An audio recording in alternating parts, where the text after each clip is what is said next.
All right. Good morning, everybody. Okay. Yes, they did tell me I wasn't allowed to walk around. That disappoints me because I'd rather see you closer, see your faces closer.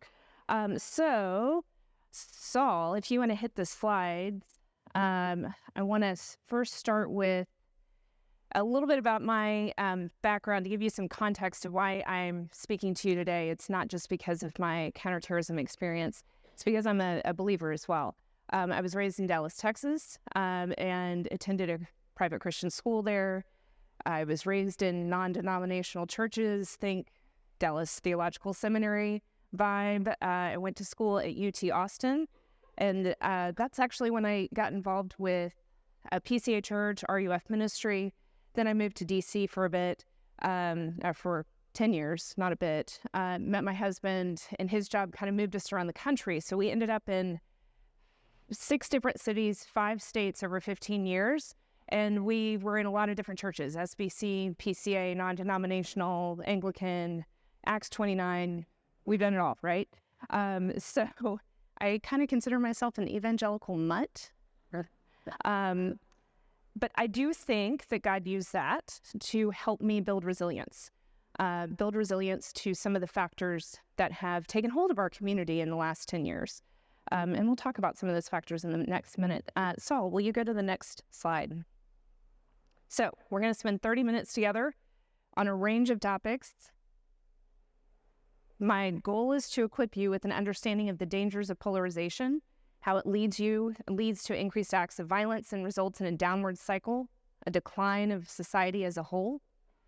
We're going to look at what extremism is, how individuals radicalize to extremism, and how we can leverage evidence around why people radicalize to intervene with them, to disrupt the radicalization process before someone crosses into a criminal threshold. Then we're going to look at what the church can do to help prevent extremism or intervene with those on the pathway to radicalization. And I'm just going to be straight with you. This is a lot of material. There is so much more to explore. In fact, I wrote an entire book about it. Actually, I probably wrote 2 books because my editor cut my book in half when I turned in the original manuscript. So we have breakout sessions, and we can dive into some of these topics or other aspects of the topic. And also, I hope we can stay in touch. You'll see at the end, I have a website where I'm trying to generate some conversation around these challenges and what we can do to bring peace to our communities.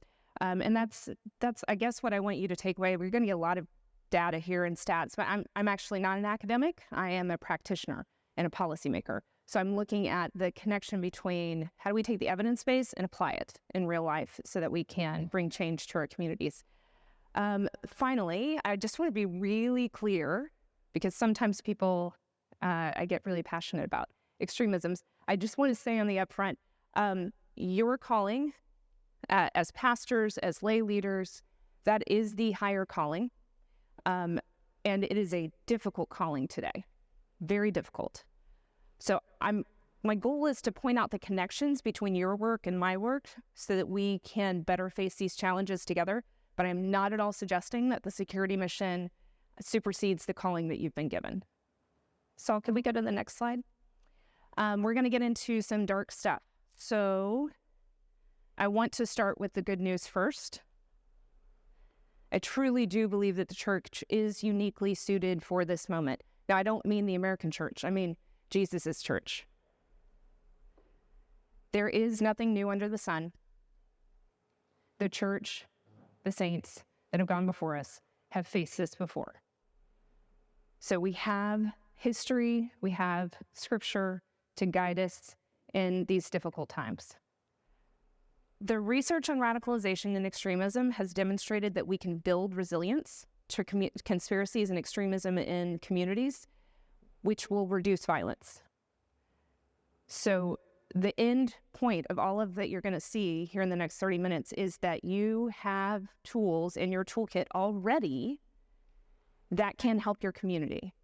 So I'm not asking you to do something new. I'm just hopefully connecting dots for you so you understand why the work we're doing is so important.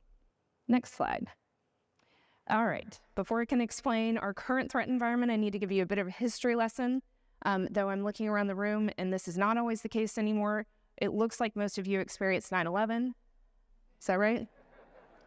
I was talking to some college students last week, and mind-blowing. That would be a little bit different of a set of remarks. So you probably remember these horrible front pages. I was in D.C. on that day.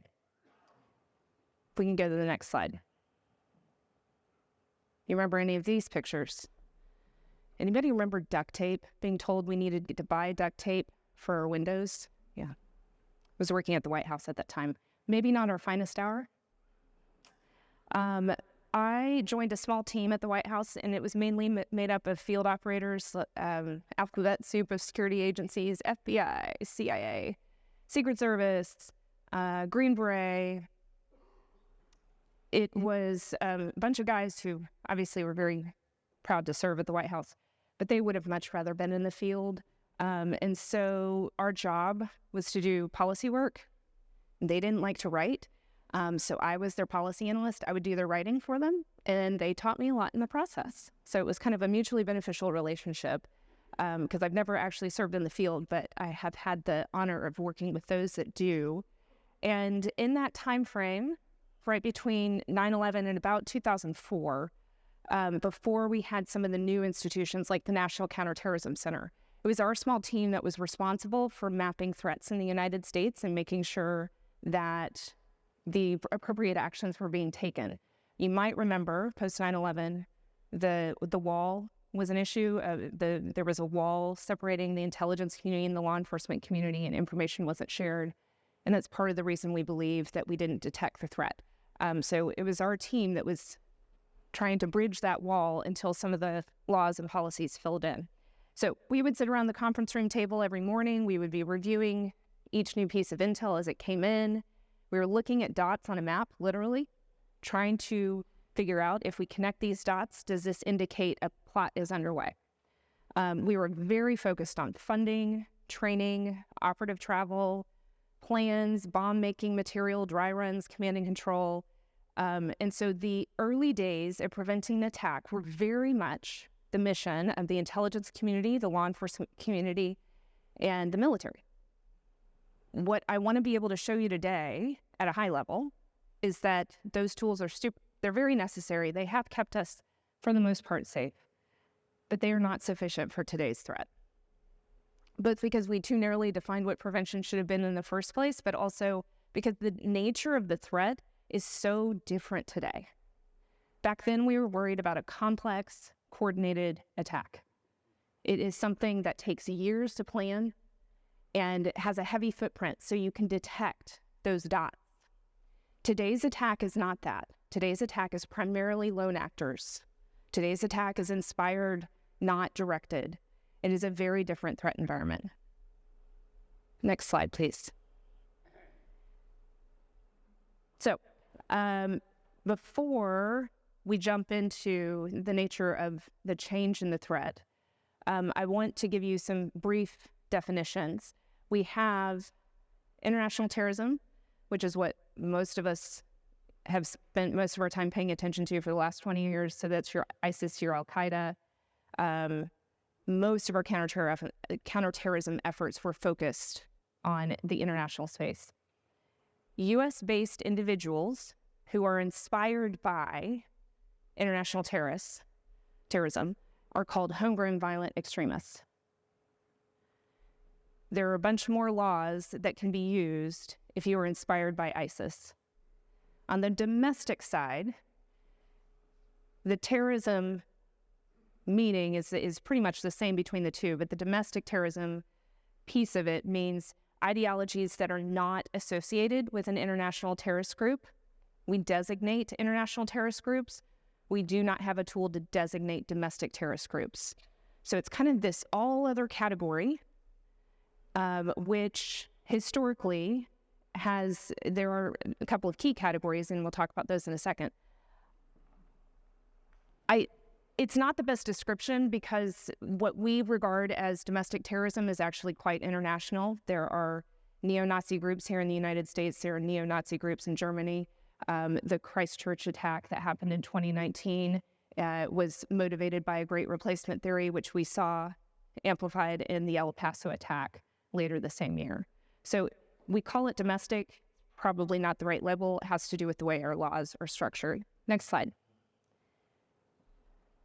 Okay, so let's talk about threat. This graph was adapted from research by the Center for Strategic and International Studies, CSIS.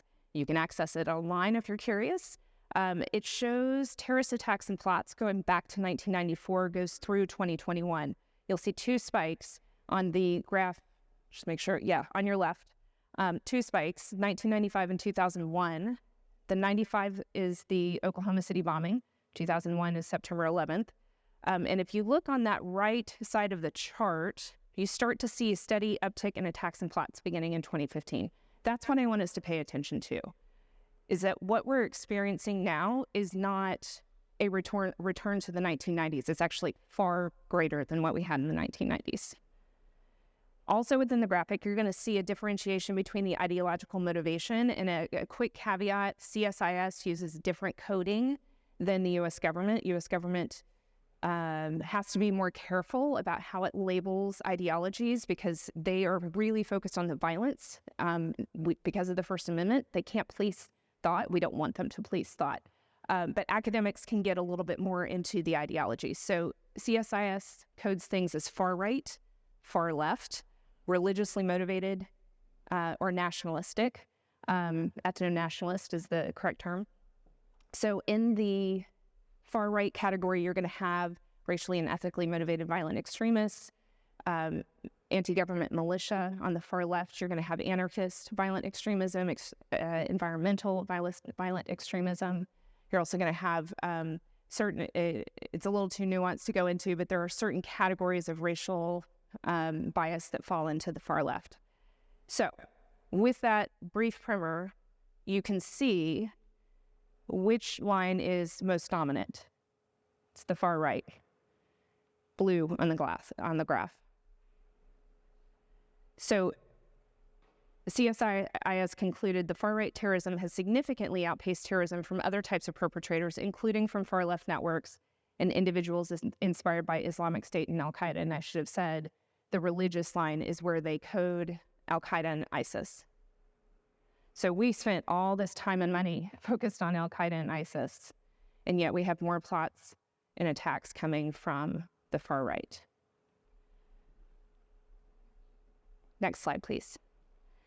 This is not just academics that have asserted this. When I was serving in government, we put out statements flagging that the threat had changed and we needed to take domestic terrorism more seriously. And you have Director Wray noting that it is the domestic violent extremist threat is on par with, if not greater than, ISIS. In fact, in 2022, the FBI was conducting approximately 27 investigations within their domestic terrorism program.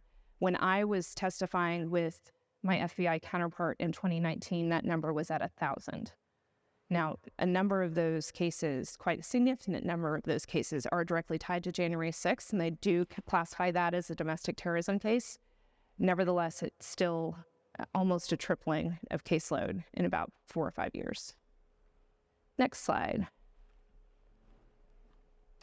I work for a company called Moonshot. As Knapp mentioned, we intervene with individuals online who are radicalizing. We are able to assess the appetite for engaging with harmful content online. And we were able to detect within a few weeks after pandemic measures were set in April 2020, there had been a 37% increase in attempts to access extremist content. A year later, that had increased even further to 140%. Why might that be? I'm sure you have your gut reactions to why that might be, but in general, we know that crises are what extremists thrive on. It's a huge recruitment tool for them. They latch on to uncertainty and they offer black and white solutions for people that are dealing with uncertainty. And it's very appealing for those that are vulnerable. Next slide. Just a quick, we're going to go through these pretty quick, Saul. You can go back to that one though. This is a comparison of HVE. Those are the homegrown violent extremists inspired by ISIS and Al-Qaeda, the number that they've killed, versus the number of domestic violent extremists killed. And you can see the number killed on the DVE side is higher. Next slide. I've walked through some of this already, and if you are interested in learning more about these, we can talk about that at the breakout session. But here are the different categories that the government uses for domestic violent extremism. Next slide. And here are how those categories stack up in terms of number of incidents. Sorry, I always get confused by the incidents and deaths. So you can see that the racially and ethnically motivated extremist bar is the highest, and then anti-government extremism. Anti-government extremism in the last 2 years has been increasing over the racially motivated extremism.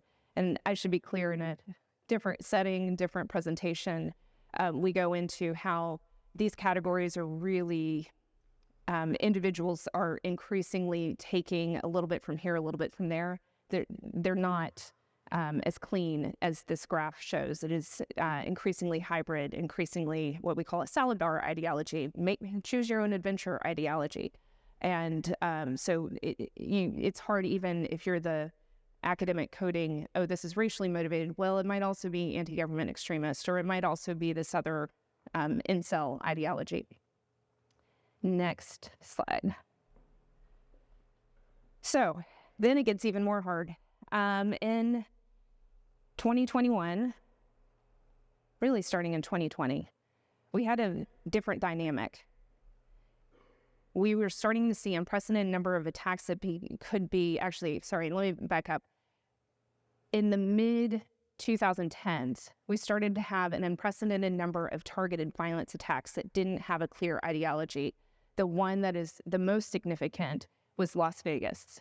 That was, it still is, the biggest mass attack that we've had in the United States outside of 9/11 and Oklahoma City. But biggest mass attack using a gun, and that had no ideology associated with it. So we were struggling with, how do we try to classify or understand to the American public, this seemed like an act of terrorism, but because there was no ideology, it actually didn't meet the definition of terrorism. And so it just kind of felt awkward for us to be splicing definitions when in fact it had wreaked terror on that community and for all of us that watched the aftermath. So we have targeted violence enter the scene, and in 2020, 2021, we have what Robert Pape of the University of Chicago calls mass political violence, with a significant portion of the country that has embraced violence as a solution to their grievances. There are arguments to be made that the definition of mass political violence meets the definition of terrorism. It does have an ideological motivation. It is about political coercion. I think I personally and many in the community don't see tremendous value in calling a large group of Americans terrorists. It's likely to further radicalize them. So we tend to talk about it in terms of mass political violence. These stats that you're seeing up behind you are from 2021 to 2022. I have to say I pulled some data fairly recently. It's still around these levels, and it's likely to go up this year. So we have 1 million Americans who were part of or personally knew a member of a militia or an extremist group. The University of Chicago found that 10% believe that use of force was justified to restore Trump to the presidency. 1 in 3 Americans think violence against the government is sometimes justified. 25% of Americans say it's sometimes okay to use violence against the government, and 10% say violence is justified right now. There are polls that go all the way up to 40% of us. Now, here's the good news. Most people can cognitively hold a belief that violence is necessary and will never mobilize to violence. The bad news is, it is impossible to know at a macro level who is actually going to mobilize to violence. So if you're law enforcement or security field like me, if we take that lower range of 25%, that means about 80 million people are cognitively open to the possibility of violence. And apparently 33 million of them think the circumstances justify violence right now.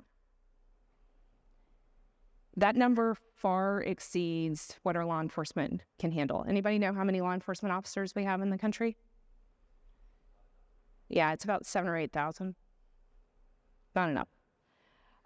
So this kind of leads to, we can go to the next slide, a point at which the counterterrorism community is grappling with and what seem to be never-ending wars overseas, continued threats from ISIS, growing threats at home, and we have this moment in 2017, 2018 where we're like, can we really say we're winning the war on terror? I mean, it's good that we haven't had another 9/11, but there are more terrorists today than there were in 9/11. So we kind of went to the next obvious answer. We've got to find a way to reduce the number of people that are actually cognitively open to this idea that violence is necessary. And it led us to change our approach. Let me define some terms. Let's go to the next slide. This is the definition I use. There's like 100 different definitions of extremism out there. The U.S. government doesn't have an official one. I think it's really important that we actually do have a definition. We use the term a lot. It's a contextual term. Things that would have been seen as extreme 100 years ago are now the norm now. So when I talk about extremism, for me, that definition is inherently tied to hostile action. But notice that what you have in here is the first part of it is polarization. It's the idea that your in-group's success or survival. So by the way, you've defined an in-group and you've kind of set aside an out-group who's posing a threat to your success or survival. So your in-group's success or survival is being threatened by that out-group. You can stop right there. That's our politics. That's every election cycle, right? Success or survival. It's the biggest election of our lifetime. This is an existential threat for our country. Pastors are going to get thrown in jail. I'm not making that up. That's what I was told. I was in the pews. I believed it. Existential threat, our success or survival, because of that outgroup. Therefore, this is where it gets extremist. Hostile action is necessary. Now, here's the problem. In conservative politics, which is where I came from, we've been using terms that indicate certain types of hostile action, I don't know, for several decades at least.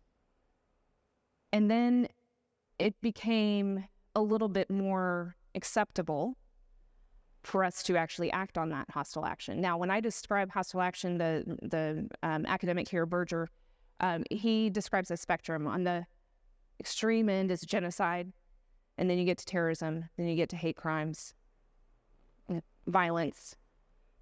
Okay, that's all criminal behavior. The government can do something about that. But before you get there, the lower end is intimidation, harassment, vandalism. That's criminal, but it's hard to prosecute and prove. So that lower end of the spectrum is much harder for, and really shouldn't be, the government's job. That is civil society's job. It's resetting of norms to say, this is not how we're going to treat one another. And that's what I think the work that we're trying to do here today needs to be focused on, is we need to push people back from that lower end of the hostile action spectrum, because the evidence tells us once you take that step onto that pathway, again, we never know, and it's a small amount that mobilize, but it is a step into that violent pathway. All right, a couple of other points on this slide. Why do people radicalize? It's not the ideology. People that exit extremism will tell you it wasn't about the ideology. So when you're confronting somebody or in a relationship with somebody that you think is radicalizing, you know what doesn't work? Trying to argue about the ideology. This is a very simplistic graph of kind of what we've already talked through. But here's the takeaway I want you to have, is that vulnerable and at-risk population is so large right now. We need help. The government can only do that radicalized possibly violent individuals, barely. Different conversation. We're doing some interesting work in that space. But really the government's role is mobilization to violence and attempted attacks. But we really need, if you'll go to the next slide, you'll see very quickly that primary prevention space where it says community resilience and risk factors. That's what we need help with. That's what I need your help with. Let's go to the next slide.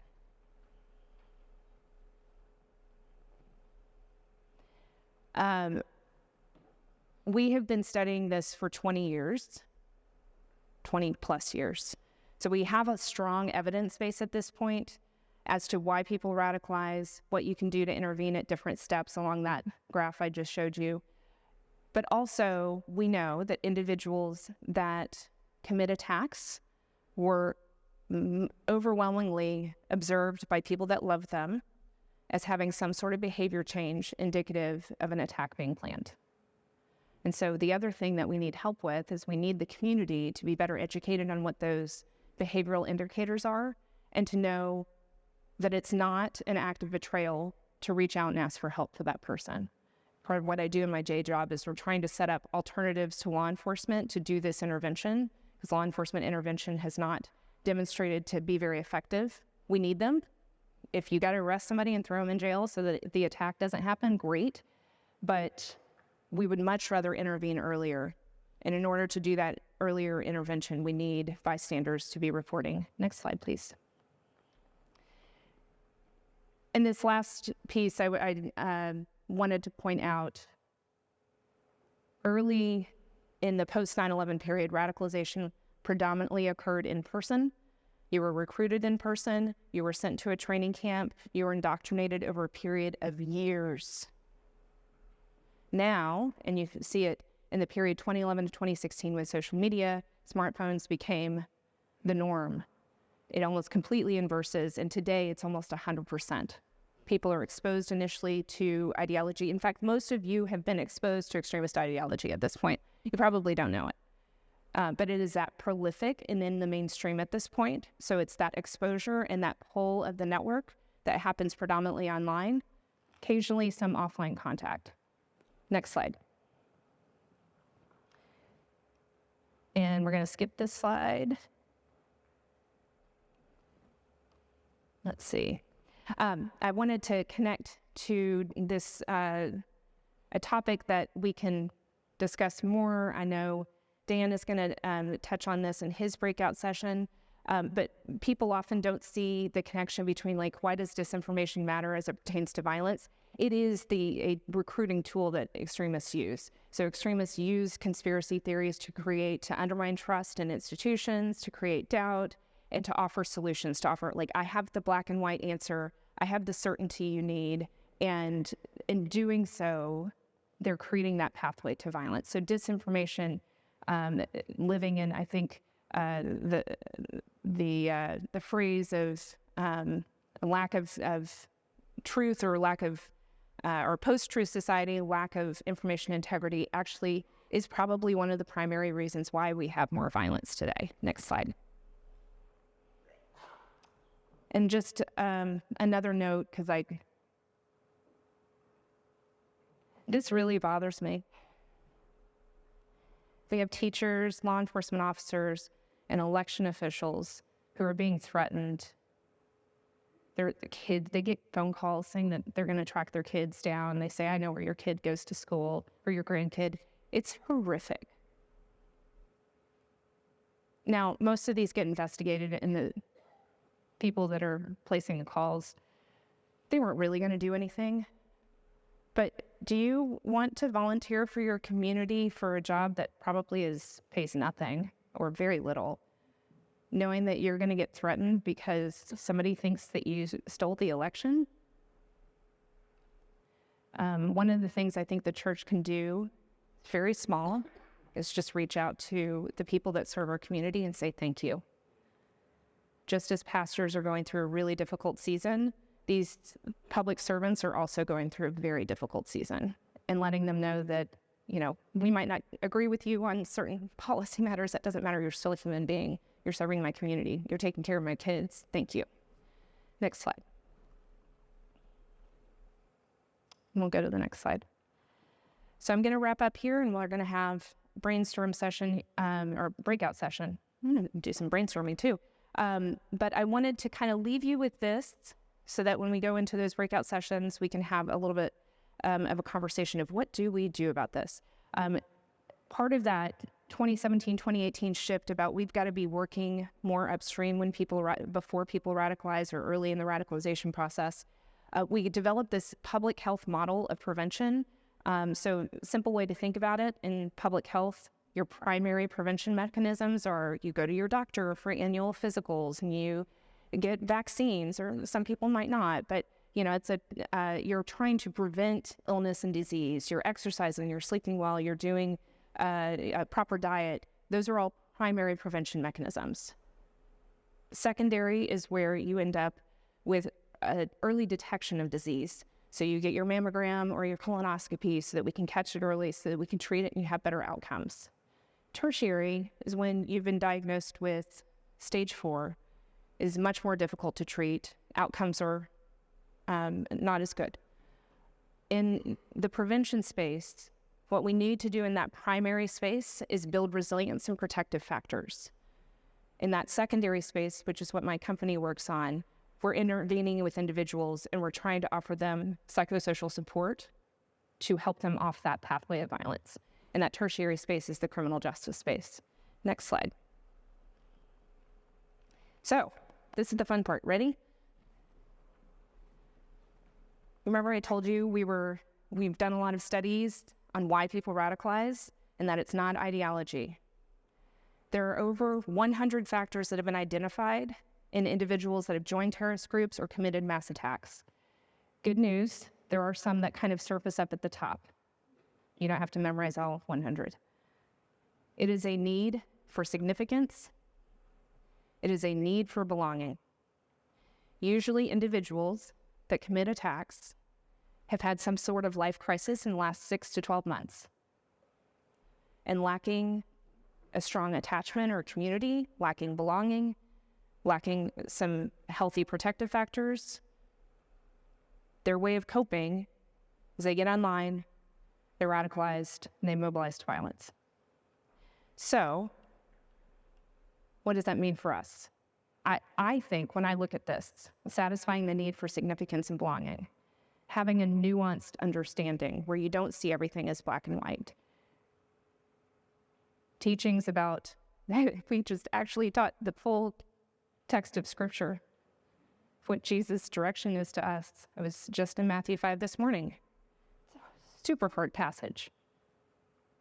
To turn the other cheek, to not retaliate. But that is our call. That is the revolutionary call of the gospel.